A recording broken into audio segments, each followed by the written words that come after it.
I used to watch the Jetsons. It's one of my favorite cartoons. Elon Musk, hope I pronounced his name right, he is working on technology right now where, like those tubes that the Jetsons were, being shot to and from, to work, to the store, to school. He's actually trying to create that. And how that's going to work out in this old city, I don't know. But good afternoon, evening, morning, night, whatever time whatever of day salutation day it is for you. You're listening to Devil Tongue and Phantom Other on Spreaker.com. www.spreaker.com. As always, thank you to our loyal, supportive fans and listeners. We always try to discuss the issues that affect all of us. Please continue to support and follow us on YouTube, Skype, Instagram, Twitter, SoundCloud. You can email devil.tongue@gmail.com. Now, it's true, one thing does lead to another, because in the 21st century, we have come so far with technology. True that. We have drones, we have video chat, we have clones. Clones, right. We have the, I prefer to call it the Dick Tracy two-way wrist TV. Not True. quite, but Well, the only thing is that I don't know if you can see the other person, but you can call the person and you can, I guess, like body, like sleep, walk, all that stuff off your phone, on your wrist, that type stuff. Yeah, the Dick Tracy phone, yeah. Mm-hmm. But the reason why I called this You in a Tube is, again, referring back to Elon Musk. He is working on the technology where you won't be in a capsule per se, but you'll be in a tube in a vehicle, and within, I don't know, milliseconds, nanoseconds, it will transport you, say, from New York to Washington, D.C. in a matter of minutes versus the 4 or 5 hour time frame that it takes. If you're on a plane, it's about an hour and a half, I think. I'm not sure because I've never flown. I've always driven. Amtrak is roughly maybe 3 hours. I'm trying to think. You mean to DC, right? Well, right, but remember, this is just the start. He's working on a prototype. I mean, we'll probably all be... I don't even think he's working on a prototype. I think what he's doing is that he's working on the physics and the logistics of what it will do and what it will take. Because due to the fact that there's too much crap, and when I mean crap, I mean land, roads, buildings, everything between New York and DC that you would have to go through for you to even do that. And then he would have to get permission. And if he did decide to do that, he would have to get permission. Was it public domain land, all that other garbage? The stuff that they did to do, what do you call it? The Brooklyn, like the Broccoli Center. They're going to end up having to do stuff like that. Well, the tubes are going to be underground, I suppose. Then, okay, here's the thing. Yeah, but if you do it underground, think about it. Yeah, you can do it underground, but then if you got buildings above, what about the stability of those buildings? I'm not an engineer. I know. I'm not going that deep. I know. Here's part of the problem we have today. We have planes, of course, jets. Go ahead. They already have, I know in China, they have a drone taxi. I stress, it is a drone taxi. It's not the first time I've seen it on YouTube as far as they're experimenting with making these drones large enough to carry, like, someone like my size, and I guess they'll have very powerful batteries, etc., etc., etc.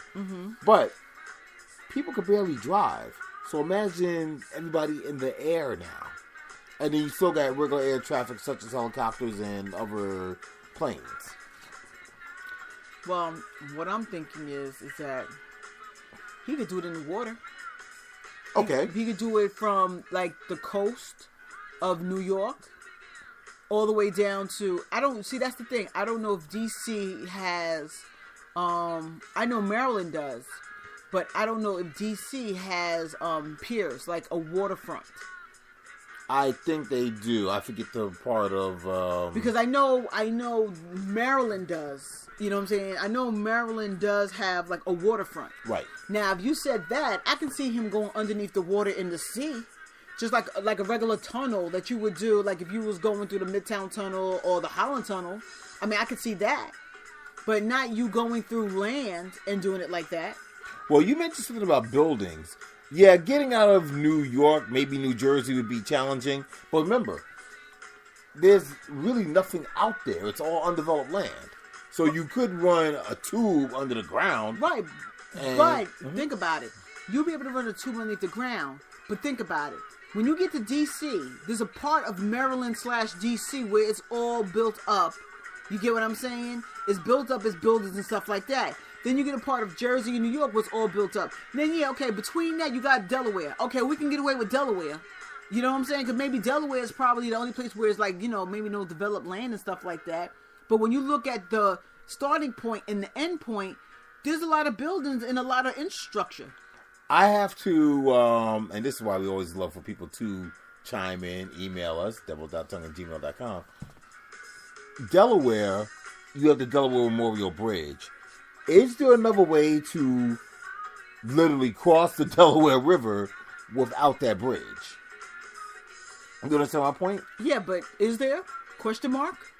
I have no... Listen, I don't, you know what I'm saying? I don't even go down there that much to even know. Right. You know, and I do know of the Delaware Bridge or whatever it is, but to me it's like, I don't know that much to say, hey, we can go around that. I don't know. Yeah, right. If you're going to go around, you might as well scrap the whole project. Well, see, that's the thing, because look at it.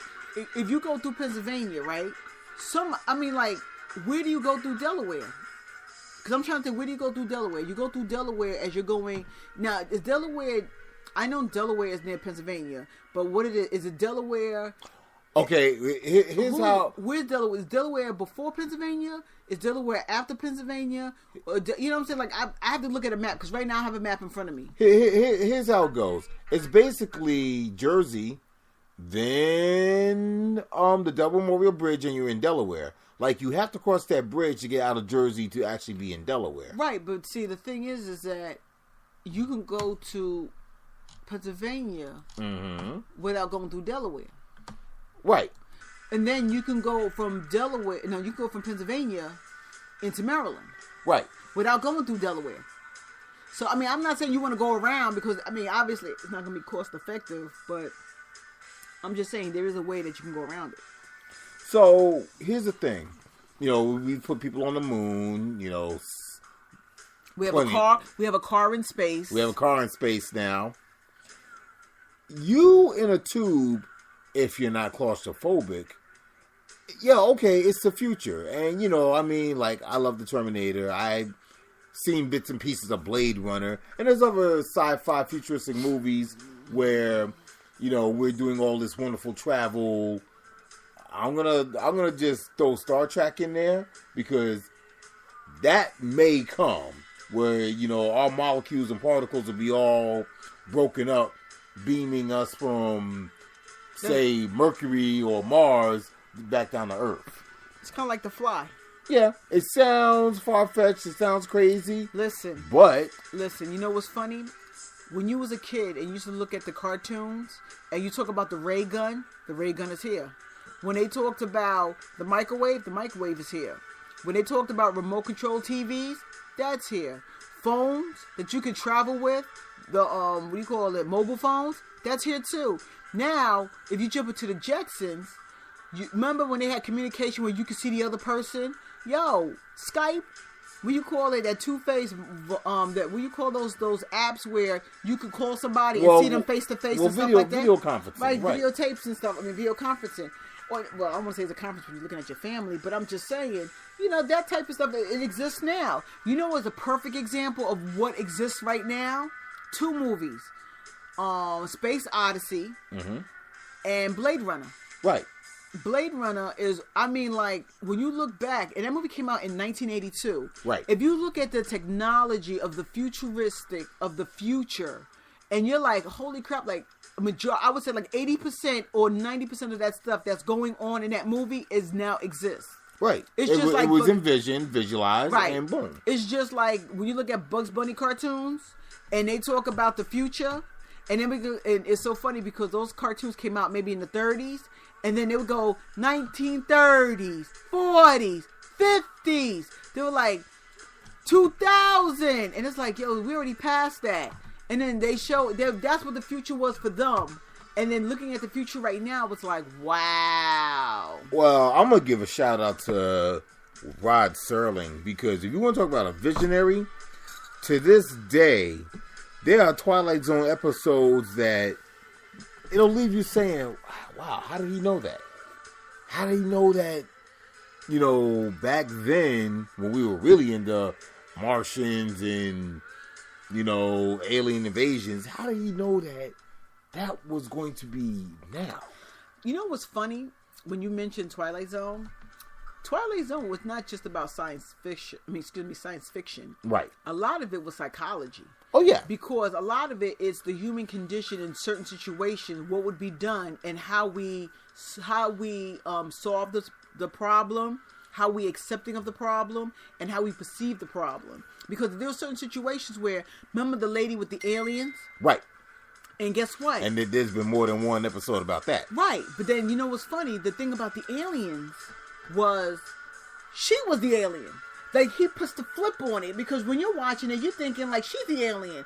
No. You don't know. You think she's the human, and everything's going wrong, but then technically, she was the alien. Exactly. So he puts a flip on things. And it makes you think, because critical thinking is, I want to say, is part of our DNA makeup. You know, you have to, you need to. You know, this is all up for debate, and it makes perfect sense to, you know, to put it out there. It really does. I think that I would embrace the space travel. You know, I used to love Star Trek. I still do, actually. And all that beaming down. I don't want to be the guinea pig in terms of just scrambling my molecules. No, because I don't want to be coming back and I'll be like, you know, mush. Because I've seen certain movies like that. And someone told me in Japan they do that now. They did the fly, like the 2 pods, and they did the transportation. I mean, not transportation, teleportation. I'm not down with that. Well, 1964, I think. And I'm talking about the original Batman and Robin, the campy series. Yes. They did a movie. It was a made-for-TV movie where, who was it involved? Joker, Penguin, Riddler. They had shrunk down the UN delegation. Turned them, shot a ray at them, turned them to powder. You know, swept them into little test tube vials. I mean, it's a similar ideology. Whereas, you know what? Maybe there will come a time, and hopefully they'll keep experimenting on mice, where that will occur. But hopefully it's more for scientific research than, well, you know, we're going to transport, you know, say the president in secrecy by just beaming him from here to Geneva or wherever. Next. I'm just saying, I don't know. You know, it sounds crazy, it sounds far-fetched, but, you know, stranger things in this world have happened. You know, like 45 being elected president in the first place. Pause. Pause. You know, but again, I really would embrace, you know, that newness if the technology could be developed and occur. You know, maybe I'll be around to see it, maybe I won't. I don't know. It's happening faster than you can blink. True that. You know, but then in the world of fantasy, you have vibranium and you have adamantium. Both are supposed to be very strong metals. That adamantium is akin to Wolverine from the X-Men. I was about to say that. I said, what are you doing? You talking about like X-Men stuff? Well, I'm just talking about his claws. Y'all be bugging out, yo. But see, I'm trying to equate that realness. Look, it exists in your mind, right? We know it's not real, but then since the 60s to now, Haven't we accomplished so much technologically speaking? It's true. You know, so who's to say that these things won't happen? You know, It sounds crazy when you started bringing the X-Men. Go ahead. well, Yeah, I was. somebody did the same thing with me with that movie Black Panther, and I was sitting there like this. Yo, dude, I don't follow it like that. Okay, I just went to go see the movie. I don't follow Marvel or whoever. I don't follow them like that. I just went to go see the movie. Hey, So- you still had to conceptualize and conceive it, did you not? What? No, I'm saying in general, you still have to conceptualize and conceive. Okay, for example, with the exception of jetpacks, man will never fly. That's why I was never into Superman. True. Spider-Man, radioactive spider, it could happen. Okay. Yeah, but it wouldn't happen like that. He probably would have cancer. Well, No offense, but I'm just saying.